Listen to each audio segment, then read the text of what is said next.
Podcast, el maravilloso viaje a través de la historia de la botánica. Hola a todos y bienvenidos a nuestro podcast universitario. Hoy hablaremos sobre la fascinante historia de la botánica, esa ciencia que estudia las plantas, su estructura, función y evolución.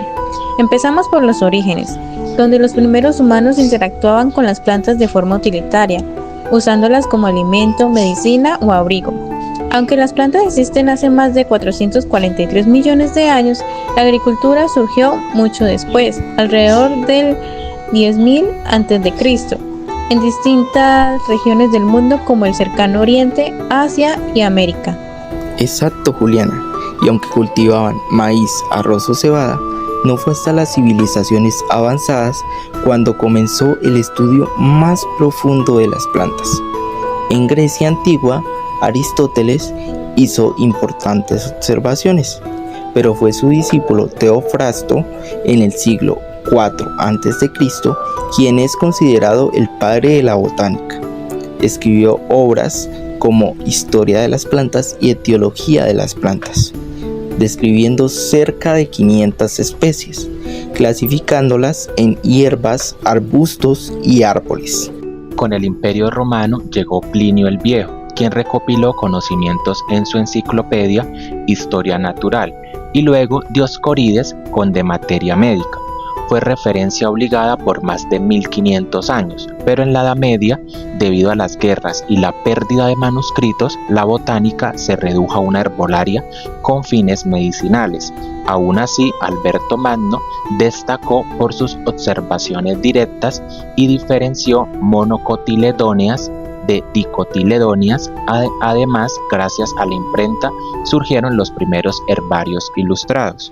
Mientras tanto, en Oriente, el mundo islámico y China mantenían viva la tradición botánica. Abu al-Abbas al-Nabati aplicó principios experimentales y en China se usaban plantas medicinales desde el 3600 a.C. Durante el Renacimiento, Luca Gini creó el primer herbario moderno y el Jardín Botánico de Pisa.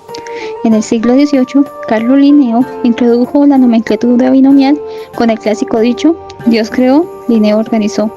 Por esa época también se empezó a hablar de genética con von Caernet y más tarde Mendel. En el siglo XIX se descubrió la clorofila y se estableció que las células eran la unidad básica de los seres vivos. Gracias a Sladen y Schwann también se avanzó fisiológicamente vegetal, morfología, taxonomía y fitopatología. Incluso se propuso la teoría endosimbiótica. Darwin, además de su teoría de la evolución, hizo importantes aportes en botánica, especialmente en orquídeas. Ya para el siglo XX, Hugo de Vries habló de mutaciones, Watson y Crick propusieron el modelo del ADN y Barbara McClinton descubrió los genes saltarines.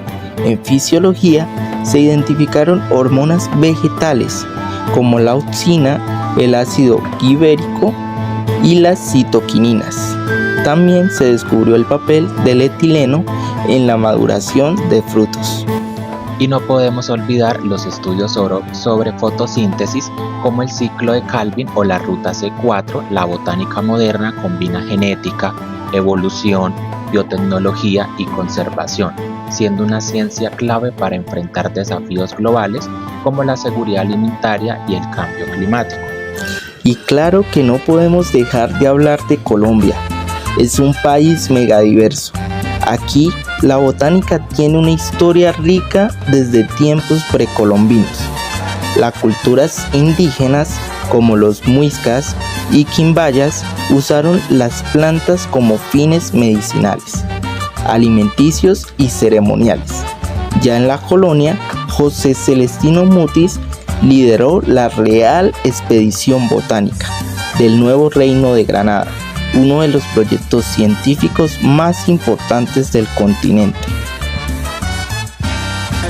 En el siglo XX, la botánica colombiana se fortaleció con universidades como la Nacional y la de los Andes, y con instituciones como el Instituto de Ciencias Naturales. Se resguardaron colecciones de referencia para la flora nacional. Colombia hoy cuenta con más de 26.000 especies de plantas, muchas de ellas endémicas. Sin duda, el estudio botánico en nuestro país es clave para la conservación, la salud pública y el desarrollo sostenible.